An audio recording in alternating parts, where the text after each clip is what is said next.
오늘 우리에게 주시는 하나님의 말씀은 에스더 2장 8절에서 11절까지 말씀입니다.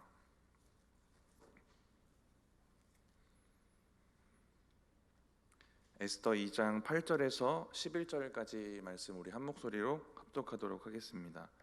왕의 조서와 명령이 반포됨에 처녀들이 도성 수산에 많이 모여 헤게의 수하에 나아갈 때에 에스더도 왕궁으로 이끌려가서 궁녀를 주관하는 헤게의 수하에 속하니 헤게가 이 처녀를 좋게 보고 은혜를 베풀어 몸을 정결하게 할 물품과 일용품을 곧 주며 또 왕궁에서 을에 주는 7궁녀를 주고 에스더와 그 궁녀들을 후궁 아름다운 처소로 옮기더라. 에스더가 자기의 민족과 종족을 말하지 아니하니 이는 모르드게가 명령하여 말하지 말라 하였음이라. 모르드게가 날마다 후궁 뜰 앞으로 왕래하며 에스더의 안부와 어떻게 될지를 알고자 하였더라. 아멘. 2장이 시작되는 1절 말씀을 보시면 그 후에라고 이렇게 시작이 됩니다. 그래서 1장의 사건 직후에 일어난 일처럼 느껴지는데요. 1장과 2장 사이에는 한 3, 4년 정도의 간격이 있습니다. 1장에 왕후가 폐위되는 사건이 있고요. 3, 4년이 흐른 후에 이제 2장의 내용이 시작되고 있습니다. 그럼 그 사이에는 어떤 일이 있었을까 보면 1장에 잔치 베풀었던 장면 기억나실 텐데요. 187일간의 잔치가 베풀어집니다. 근데 이 잔치는 그냥 잔치 아니었고 전쟁 준비의 의미가 있었어요. 그래서 1장과 2장 사이에 그 3, 4년 동안 전쟁을 치르게 됩니다. 아하수에로가 아버지가 전쟁하다 실패했던 그리스를 다시 침공해서 전쟁을 하는데 잘 되는 것 같다가 결국 실패로 끝나게 됩니다. 이렇게 전쟁에 패배하고 돌아와서 심신이 낙심하고 지쳐있던 이제 아하수에로 왕은 마음에 이런 변화가 일어나요. 왕후를 폐위한 것이 후회되게 됩니다. 그리고 이런 상황 속에서 위기를 느끼는 사람들이 있었습니다. 왕후를 폐위하는데 의견을 제시했던 그 신하들. 왜냐하면 다시 왕후가 돌아오면 걱정하는 겁니다. 죽을까봐. 가장 먼저 자기를 죽이겠구나 이런 걱정들이 드는 겁니다. 그래서 신하들이 왕이 이런 후회를 하는 것을 보고 즉시 다른 새 왕비를 뽑자고 이야기를 하고 있어요. 그렇게 새 왕후를 뽑기 위한 조서가 내려지고 그리고 에스더의 족보와 그 인생에 대한 얘기가 잠깐 나오고요. 이게 7절까지의 내용입니다. 그리고 오늘 본문에 에스더가 왕후의 후보로 뽑혀온 장면이 기록되어 있고요. 그리고 이어져서 왕으로 뽑히고 그리고 에스더의 삼촌 모르드게가 왕을 죽이려고 하는 그 내시들의 음모를 엿듣게 되고 이것을 통해 왕이 살게 되는 장면까지가 2장의 내용입니다. 쭉 2장의 줄거리 말씀드리는 이유는요. 2장의 내용들을 보면 우리가 하나님의 섭리라는 관점이 없이 보면 표면적으로 보면 이 모든 일의 중심은 누구냐면 왕입니다. 가장 좋은 사람은 왕이에요. 왕을 위해 모든 것이 진행되고 있는 것 같습니다. 왕을 위해서 새 왕후를 뽑으려고 하고 있고요. 모르드게의 도움으로 죽지 않고 살아난 것도 왕입니다. 왕을 좋게 하는 이야기들로 채워져 있어요. 지금 저희처럼 이렇게 성경을 읽는 사람들 말고 당시의 이 일을 직접 보는 사람들, 심지어 에스더나 모르드게까지 이 일은 그냥 왕을 좋게 하는 이야기일 뿐입니다. 표면적으로는 그래요. 근데 그 뒤에 하나님이 계셨다라는 것을 우리는 알 수 있습니다. 하나님의 계획이 있었고 하나님이 이스라엘을 구원하시기 위한 섭리였다라는 것입니다. 왕을 위한 사건처럼 보이는 이 크고 작은 사건들이 이어지는 이 스토리의 섭리의 도구가 됩니다. 왕이 전쟁에 패배한 것도 그렇고요. 그래서 마음이 막 슬프고 낙심하는 것도 그렇고 왕후 폐위를 했던 것을 후회하는 감정도 그렇고요. 왕의 인생과 감정 변화까지 모두 하나님의 섭리의 도구가 됩니다. 이렇게 보이지 않는 일하심이 2장에도 계속 이어져 가고 있습니다.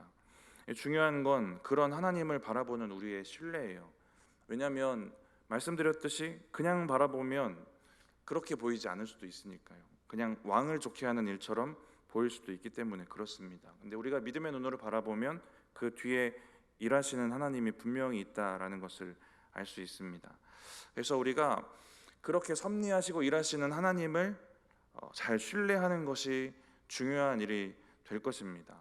근데 이 신뢰가 안 무너진다고 생각하면 우리는 우리 눈앞에 벌어지는 일이 이렇든 저렇든 좋든 나쁘든 상관없이 정말 단단한 안정감을 누릴 수 있는 거예요. 저와 여러분에게 에스더서 묵상하면서 이러한 신앙이 더 굳건해지는 은혜가 있기를 축복합니다.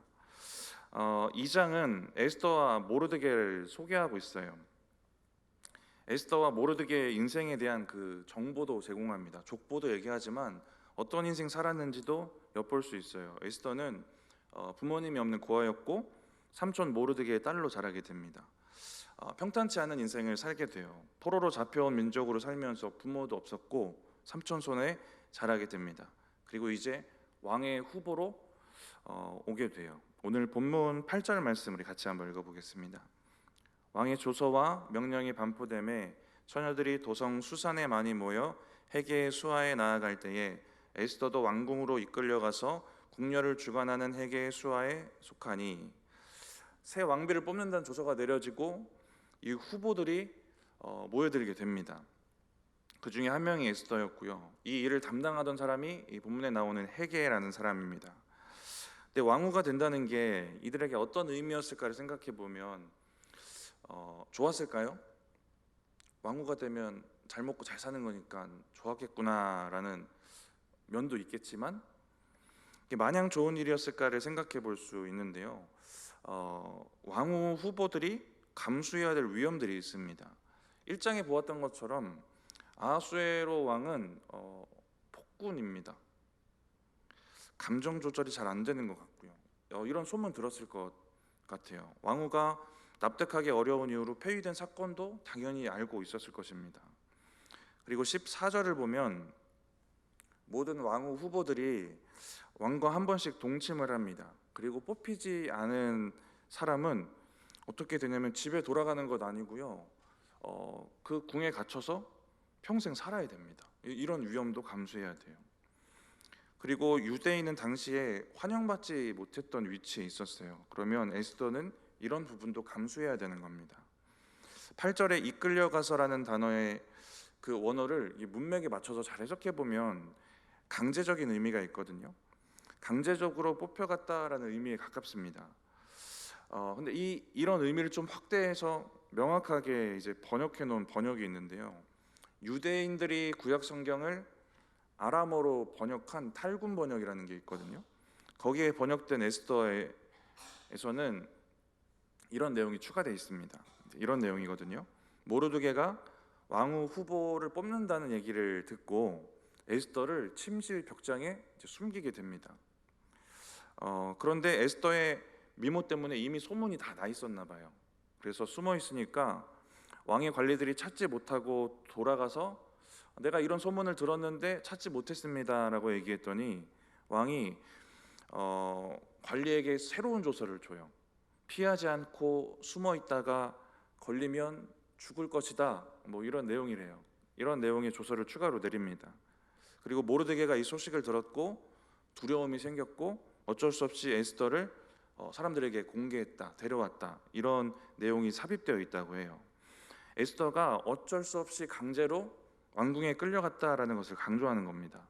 유대인들이 번역해 놓은 번역에 추가된 내용이에요. 이 번역한 주체가 유대인이거든요. 유대인들의 입장에서는 이런 내용이 있어야만 마음이 편할 거예요.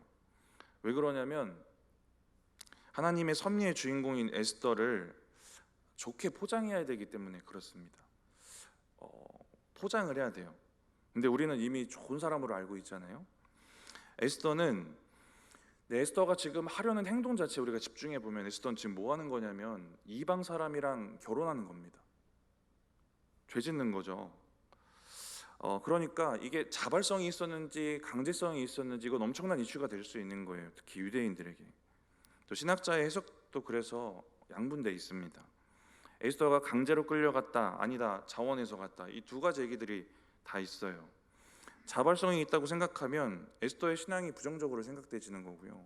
강제성이 있다고 생각하면 에스더의 신앙은 그래도 어느 정도 포장이 됩니다. 근데 저는 강제로 끌려갔을 것 같아요. 이방인과의 결혼 문제뿐만 아니라 다른 위험도 있었으니까 숨어 있다가 어쩔 수 없이 끌려갔다라는 생각이 드는데, 또 반면에 동시에 신앙적인 부분이 조금 포장된 부분도 있겠다는 생각이 듭니다. 이 부분에 대해서는 후에 좀 더 나누고 싶어요. 이게 묵상할 때 저의 관심을 엄청 끌었던 부분이거든요. 그래도 확실한 거 하나는요, 평탄하지 않았던 한 여자의 인생, 그가 마주한 어려움, 두려움, 고난, 그곳에서의 갈등, 지나온 이런 인생의 고난들이 하나님의 섭리의 과정이 되었다라는 것은 확실합니다. 그럼 우리는 그런 인생을 살면서 하나님의 섭리 안에 우리가 더 좋은 믿음으로 거할 수 있도록 우리의 믿음을 돌아봐야 하는 겁니다. 우리가 해야 될 일은 그 지점인 것 같아요. 왜냐하면 인간이 그 섭리에 참여하게 되면서, 하나님의 그 위대한 섭리에 참여하게 되면서 변수들이 생기는 것 같아요. 하나님의 섭리의 결론은 절대 바뀌지 않을 거예요. 하나님이 하시는 일이니까. 근데 변수를 만드는 인간의 온전치 못한 믿음이 있을 가능성은 있는 겁니다. 제가 이번 본문을 묵상하면서 말씀드렸듯이 관심이 집중된 부분이 에스더의 신앙입니다. 그래서 본문의 에스더가 이방인과의 통혼을 아무렇지도 않게 생각하는 태도로 자원해서 왕의 후보가 되었다면 이것이 변수가 되지 않았을까 하는 생각들을 하는 겁니다. 그런 변수가 혹시 없었다면 하나님은 다른 방법으로 구원의 역사를 이루셨을 것입니다. 그러니까 내가 그 섭리 안에 온전히 거하지 않으면 부정적인 변수도 될 수 있다는 겁니다. 근데 이어지는 본문을 보면서 또 한 가지 느끼는 건, 우리의 연약함으로 만들어 오는 변수가 있더라도 다시 하나님은 섭리를 이루어 가신다라는 겁니다. 어떤 변수를 만들더라도 하나님은 다시 선한 섭리로 인도하신다라는 얘기입니다. 크고 작은 일들로 섭리하시는데 그 중에 한 가지 방법이 이제 구절입니다. 사람으로부터 은혜를 입게 하시는 것. 이 부분에 대해서 같이 좀 나누고 싶습니다. 9절 우리 같이 한번 읽어보겠습니다. 헤게가 이 처녀를 좋게 보고 은혜를 베풀어 몸을 정결하게 할 물품과 일용품을 곧 주며 또 왕궁에서 의뢰주는 7 궁녀를 주고 에스더와 그 궁녀들을 후궁 아름다운 처소로 옮기더라. 왕후의 후보를 관리하는 일을 이제 헤게가 하고 있는데, 그 헤게가 에스더를 좋게 보고 에스더에게 은혜를 베풀었다라는 겁니다. 이 처녀를 좋게 보고, 특별히 에스더가 좋게 보이는 거예요. 다른 번역들을 보면 유난히 더 좋게 보였다라고 번역이 돼요. 헤게는 이 일을 맡았다는 건 그런 거예요. 왕의 스타일을 잘 알고 있었던 것 같습니다. 에스더를 보고 그래서 이 여자다라는 확신이 들었을 것 같아요. 그래서 9절에 몸을 정결하게 할 물품과 일용품을 곧 주며라고 하는데, 곧 주며입니다. 서두르고 있다는 거거든요. 왕후가 되는 사람을 정결하게 하는 기간이 1년이나 있습니다. 그 기간은 바꿀 수는 없어요.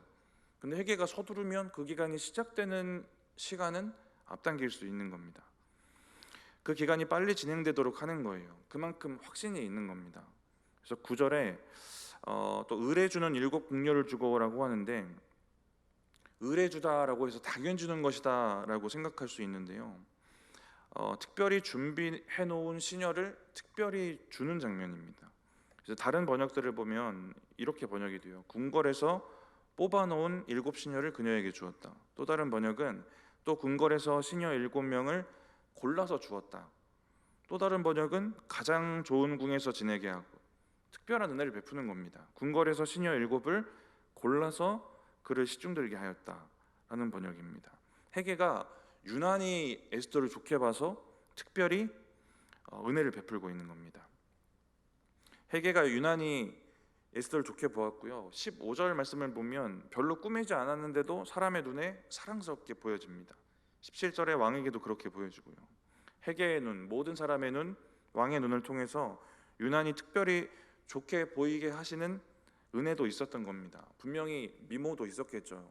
제가 못 봤지만 예뻤을 것 같지 않습니까? 네, 예뻤을 거예요. 근데 하나님의 은혜와 특별한 섭리도 있었고, 하나님이 사람을 통해서 은혜 입게 하시는 그 은혜도 분명히 있었다라는 겁니다. 사람에게 좋게 보이게 해서 사람에게 은혜 입게 하시는 방법으로 일하시는 것, 누군가로부터 은혜 입게 하시는 겁니다. 누군가로부터 은혜를 입는 것, 이게 하나님의 섭리일 수 있어요.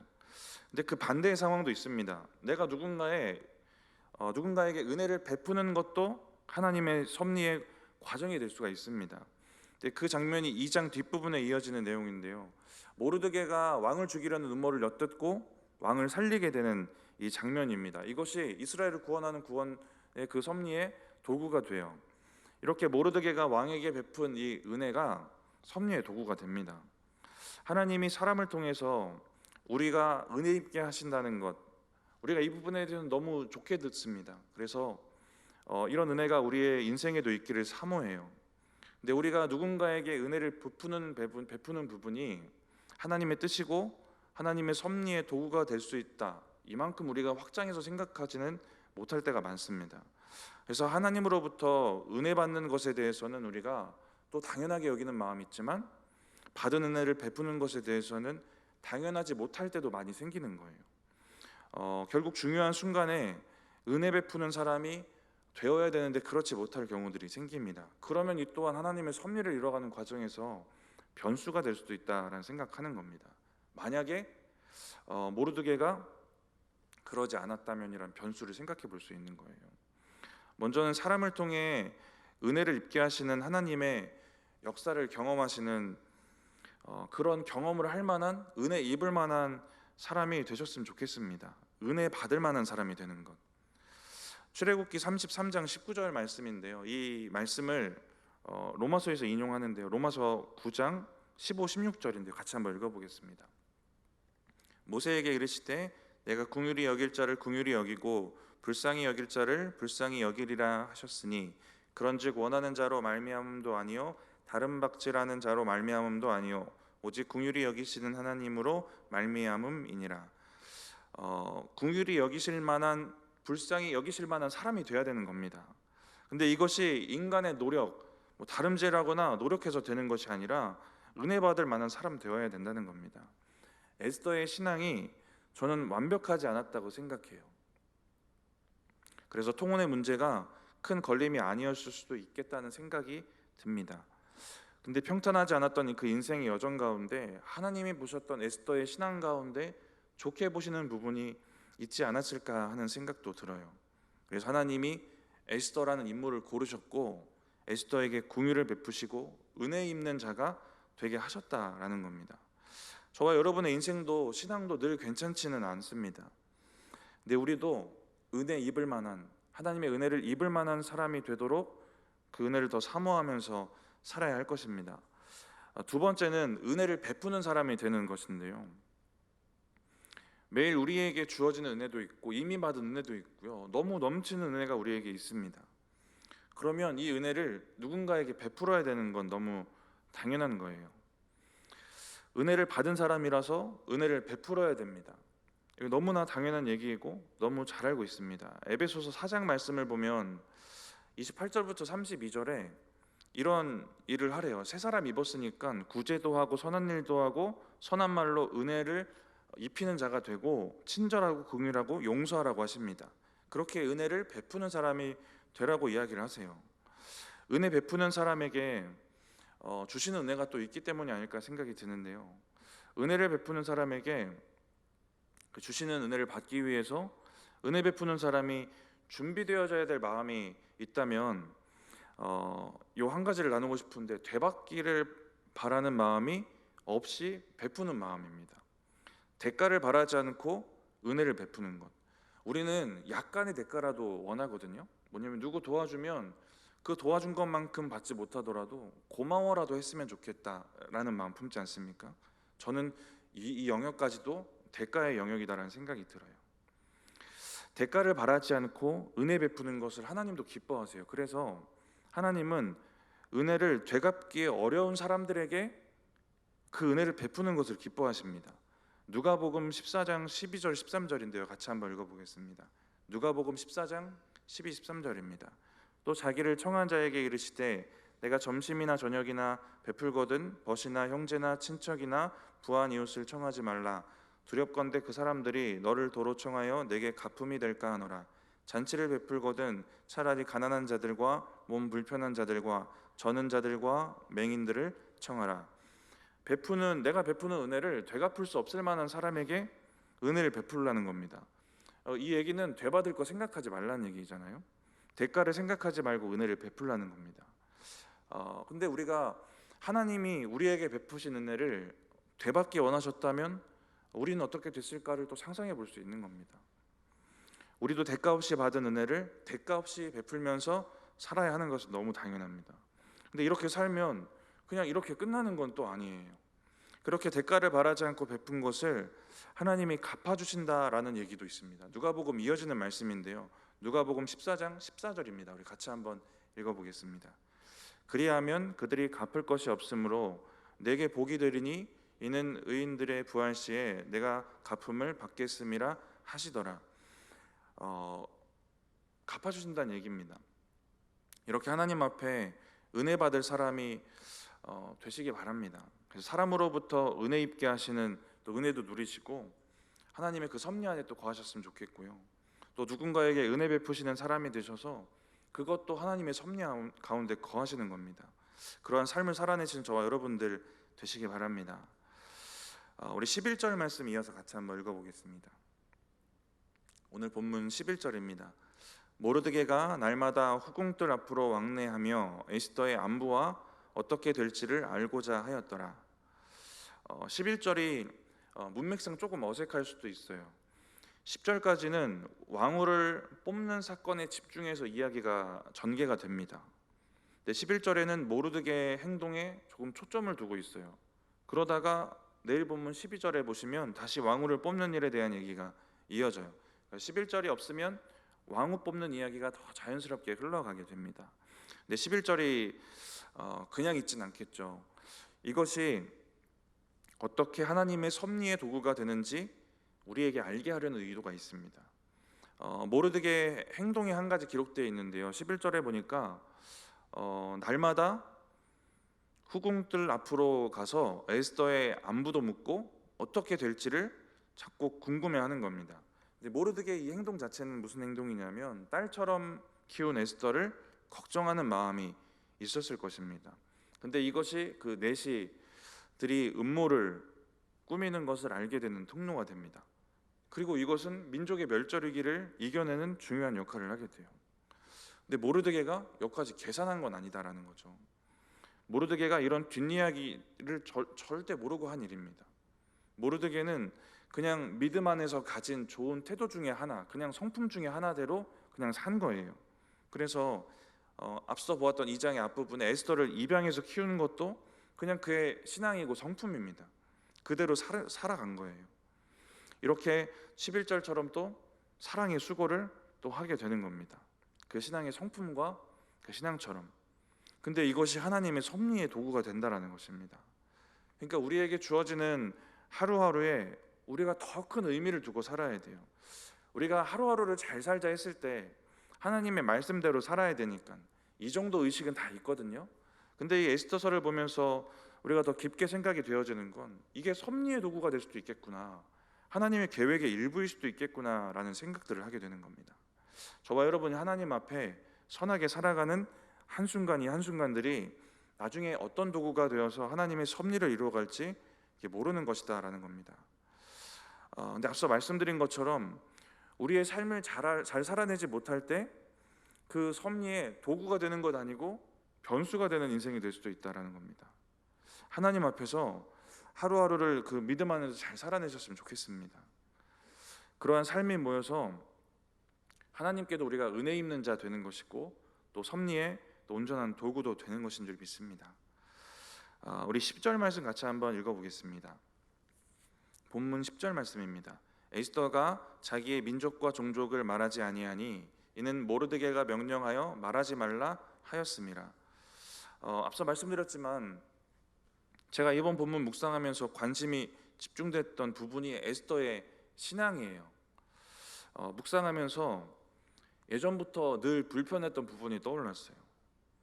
에스더 하면 원래 이미지가 그렇습니다. 죽으면 죽으리라, 그죠? 이 이미지예요. 엄청난 신앙의 사람, 엄청난 믿음의 사람으로 우리에게 기억되어져 있습니다. 다 그러실 거예요. 사람들이 참 좋아하는 인물입니다. 그래서 딸을 낳으면 에스더라고 그렇게 이름을 지어요, 그렇죠? 제가 오늘 엄청 바빴는데 이 짬을 내 가지고 제가 뭐를 했냐면 네이버에다가 김에스더, 최에스더, 박에스더 이걸 다 쳤어요. 근데 신기하고 놀랍게 다 에스더 붙은 이름이 당연히 있고 또 되게 유명한 사람들도 많더라고요. 김에스더라는 탤런트도 있고 여에스더라는 의사는 잘 아시죠? 네. 박에스더라는 사람은 기자고 조에스더라는 사람은 교수고 서에스더는 가수입니다. 이 에스더는 심리 상담가예요. 엄청나게 사람들이 좋아하는 이름인 겁니다. 그만큼 좋은 인물로 우리에게 여겨지고 있어요. 결론적으로 에스더서의 결말을 보면 결론적으로 좋은 인물이 맞죠. 섭리에 사용된 귀한 믿음의 사람이 많습니다.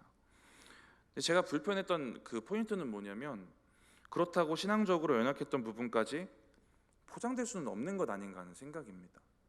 근데 이 생각을 여러분도 하시고 살아오셨는지 모르겠어요. 에스더서를 마주하시면서 그냥 좋은 인물로만 생각하고 살아오셨을 수도 있겠다라는 생각도 들고 저처럼 불편하셨던 분도 있었겠다라는 생각도 듭니다. 어떤 부분이 불편한 부분일까를 좀 생각해 보면요. 저희가 9절을 읽었는데요. 헤게가 에스더에게 일용품을 줍니다. 이 일용품이 뭐냐면 에스더가 1년 동안 그 왕후 후보로서 몸을 정결하게 할 때 몸을 좋게 하려고 먹는 음식이나 약재 이런 것들이에요. 자, 이게 어떤 면에서 불편해지냐면 이 음식들이 이방인의 음식들인 겁니다. 이방인의 음식을 먹어요. 그리고 에스더는 말씀드렸던 것처럼 이방인과 결혼하게 됩니다. 이게 그에게 큰 문제는 아니었던 것처럼 비춰지고 있고 그리고 14절 문제는 혼전 순결 문제로 얘기가 되어질 수도 있는 것이고요. 그리고 우리가 읽었던 10절은 자기 민족을 감춥니다. 근데 우리가 그동안 그냥 지나가면서 읽었을 수도 있거든요. 근데 지금 이스라엘에게 이 민족이라는 것은 신앙의 정체성입니다. 그 에스더의 주제는 잊혀진 것 같은 남겨진 포로 이스라엘도 하나님이 놓지 않으시고 구원의 섭리를 끝까지 이어가신다. 이 민족이 끊어지지 않게 지키신다. 이게 에스더서의 큰 주제 중에 하나인데 지금 그 이 이야기의 주인공인 에스더는 민족을 숨기고 있습니다. 저는 이게 불편할 만한 문제라고 생각이 돼요. 이것을 포장하면 어떻게 포장할 수 있을까요? 선택의 여지가 없었다. 더 큰 하나님의 일을 위해 이 정도는 포기해도 된다? 이렇게 포장할 수도 있을 것 같아요. 에스더가 왕후가 되고 그것을 사용해서 구원의 역사를 이룬 건 하나님의 섭리인 것이 확실합니다. 근데 이방인과 결혼하는 것, 민족을 숨기는 것, 이방 음식 먹는 것 이게 모두 선한 일이다, 좋은 믿음이다 할 수는 없는 영역이다라는 겁니다. 어쩔 수 없는 상황이다, 큰 일을 위한 희생이다, 이건 핑계가 될 수밖에 없는 겁니다. 동일하게 유대인으로서 포로 처지에 있었던 다니엘 떠올리면 음식 거절하는 문제, 자기의 정체성과 신앙을 지켜갔던 그 문제들에 있어서 자기의 목숨까지 걸었던 사람입니다. 또 같은 포로 시기를 지나온 에스라는 이 이방인과 결혼에 대해서 죄라고 분명하게 지적해요. 에스라 9장에 가서 보면 돌아온 사람들이 이방인과 결혼하는 그 일부의 그 사람들이 있었어요. 돌아온 사람들 중에. 근데 이 죄를 보면서 가슴을 치면서 기도하는 장면이 나와요. 이런 신앙관을 갖고 있는 에스라가 에스더의 이러한 신앙을 보면 뭐라고 했을까요? 어쩔 수 없었겠구나, 큰일을 위한 희생이구나 이랬을까요? 그렇게 말하지 않았을 겁니다. 에스라는 9장에서 이렇게 얘기를 해요. 말씀 먼저 읽어보겠습니다. 에스라 9장 14절입니다. 우리가 어찌 다시 주의 계명을 거역하고 이 가증한 백성들과 통혼하오리까? 그리하면 주께서 어찌 우리를 멸하시고 남아 피할 자가 없도록 진노하시지 아니하시리이까? 우리가 선지자의 말씀 무시하다가 이렇게 심판받아서 지금 회복되고 있는 이 과정에 다시 또 그런 죄를 지으면 하나님이 우리를 멸하시고 진노하시지 않겠습니까? 이게 에스라가 하는 말이거든요. 이런 믿음을 가진 에스라가 신앙의 정체성, 통혼 문제, 이방인 음식 먹는 문제에 대해서 쉽게 여기는 에스더에게 괜찮다, 어쩔 수 없었지 이러진 않았을 것이다라는 겁니다. 이게 비슷한 시기를 살아온 인물들이에요. 신앙의 정체성, 민족의 순수성 이러한 부분에서 핑계댈 수 없는 타협이다라는 것입니다. 관리들을 피해서 막 숨었던 상황이 있었다, 탈군 번역을 참고해서 그런 일이 있었다라고 생각하더라도 결국 목숨 걸었던 다니엘만큼의 결단은 없었다라는 결론이에요. 그래서 에스더의 신앙에 대해서 저의 결론은요, 온전하지 못했던 신앙이 변했다입니다. 네. 페르시아에 남아서 포로로 여전히 거기에 있었다라는 것 자체가 안주하려는 신앙의 색깔이 있었을 거예요. 황폐해진 고국으로 돌아갔던 5만여 명의 사람들처럼 막 모험을 감수하면서까지 경건을 지키고 민족 전체성 지키고 신앙을 지키려는 그런 마음이 없었을 것이고, 그 시대를 지나서 몇 대째 흘러서 지금 에스더가 살고 있는데 그런 신앙의 유산을 전혀 받지 못했을 겁니다. 그래서 이름도 그 속에 묻어 살면서 계명했던 것 같아요. 에스더가 이방 이름인데 뜻이 별입니다. 굳이 그래서 이걸 부정적으로 해석하면 그 이방의 점성술과 관련된 이름으로 해석하기도 해요. 이건 약간 굳이 해석한 느낌이 좀 있고요. 근데 모르드게라는 이름을 보면 페르시아의 우상이었던 그 마르둑을 섬기는 사람이다라는 뜻으로 해석이 되기도 합니다. 나름의 믿음을 완전 버리진 않았던 것 같아요. 나름의 믿음을 지키면서 살았지만 에스더나 모르드게나 온전치 못한 신앙의 타협점이 분명히 있었다라는 것을 생각해 보게 됩니다. 완전히 하나님으로부터 돌아선 사람은 아니에요. 나름 신앙을 지켜온 부분도 있었을 것이고, 말씀을 쭉 읽다 보면 민족에 대한 마음이 전혀 없는 사람도 아니고, 모르드게도 민족에 대한 마음도 있고 민족에 대한 자존심도 있고 그렇습니다. 근데 살아온 환경 속에서 생긴 타협점과 합리화하는 부분들이 생기는 것 같아요.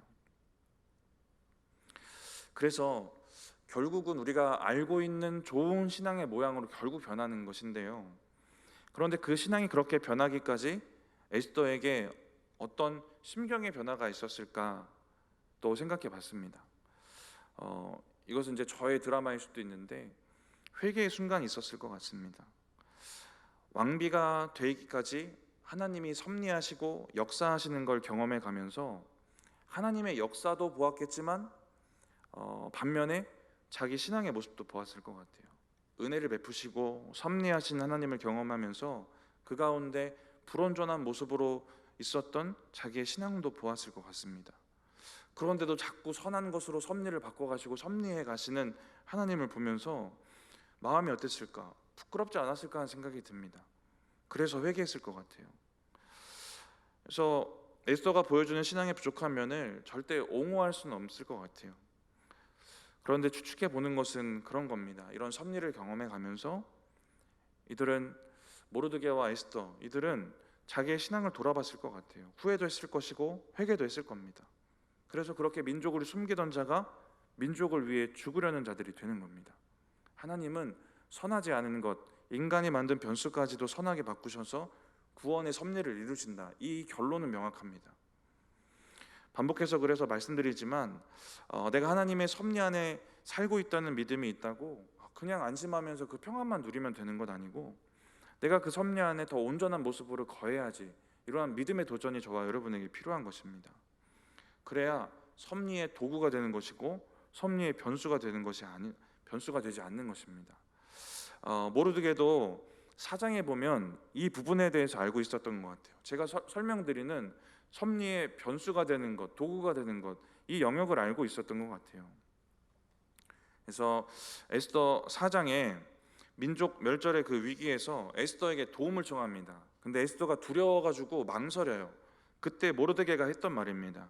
에스더 4장 14절 말씀인데 같이 한번 읽어보겠습니다. 이때 내가 만일 잠잠하여 말이 없으면 유다인은 다른 데로 말미암아 노임과 구원을 얻으려니와 너와 내 아버지 집은 멸망하리라. 내가 왕후의 자리를 얻은 것이 이때를 위함이 아닌지 누가 알겠느냐 하니, 이때 내가 만일 잠잠하여 말이 없으면, 에스더 네가 두려워서 왕에게 말을 전하지 않으면입니다. 그리고 이어지는 구절 내용이 중요한데요, 유다인은 다른 데로 말미암아 노임과 구원을 얻으려니와. 우리는 에스더가 죽으면 죽으리라 해서 살았구나, 그냥 이 스토리를 기억하는데 모르드게의 신앙에 이런 게 있는 겁니다. 네가 말을 전하지 않아도 유대인들은 하나님이 다른 방법을 통해서 구원하실 것이다 라는 얘기인 거예요. 유다인은 다른 데로 말미암아 노임과 구원을 얻을 것이다. 네가 용기가 없어서 왕에게 가서 말을 전하지 않아도 하나님은 다른 방법으로 구원을 이루실 것이다입니다. 그러니까 말씀드렸듯이 섭리의 결론은 변할 수가 없어요. 하나님이 하시는 일이니까, 하나님의 계획이니까. 그런데 변수가 될 수도 있고 도구가 될 수도 있는 겁니다. 지금 모르드게는 네가 믿음이 좋아서 죽으면 죽으리라 하고 가서 이 섭리의 도구가 될 수도 있지만, 네가 도구가 되지 못하고 변수가 되더라도 하나님이 구원하시는 그 섭리의 결과는 변하지 않을 것이다. 하나님이 다른 방법으로라도 유대인들을 구원하실 것이다 라는 얘기를 하는 겁니다. 너와 내 아버지 집은 멸망하리라. 하나님이 다른 방법으로 구원하시더라도 너는 민족의 원수가 되지 않겠느냐. 그러면 집안이 망할 것이다 라는 얘기고요. 그리고 마지막 부분, 우리가 잘 알고 있는 내용입니다. 내가 왕후의 자리를 얻은 것이 이때를 위한 하나님의 섭리 아니겠느냐라고 말을 해요. 에스더가 말 안 전해도 하나님의 섭리의 결과는 변하지 않습니다. 이것을 지금 모르드게도 아는 것 같아요. 다른 방법으로 섭리하셔야 되는 변수는 근데 생기는 겁니다. 근데 이 변수를 만드는 건 에스더의 신앙이다라는 것이고요. 모르드게는 지금 그 이야기를 하는 겁니다. 우리가 신앙, 하나님의 섭리를 이뤄가는 변수 될 수도 있고요, 도구 될 수도 있습니다. 결론점은 똑같지만 이럴 수도 있고 저럴 수도 있다라는 겁니다.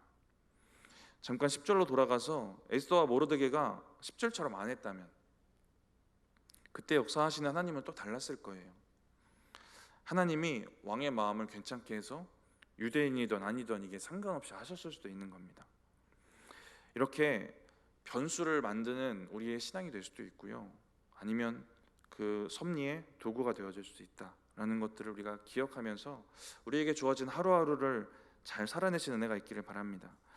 말씀을 마치면서, 그래서 섭리 안에 우리가 잘 거하고 온전하게 거하는 것이 참 중요하겠구나라는 생각이 들고요, 수요일에는 비슷한 결론 속에서 겸손과 순종을 가지고 살자라는 말씀 드렸어요.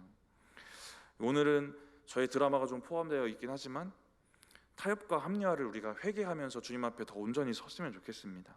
그렇게 섭리 안에 우리가 온전히 거하고 섭리의 변수가 아니라 도구가 되어주시는 저와 여러분들 되시기를 축복합니다.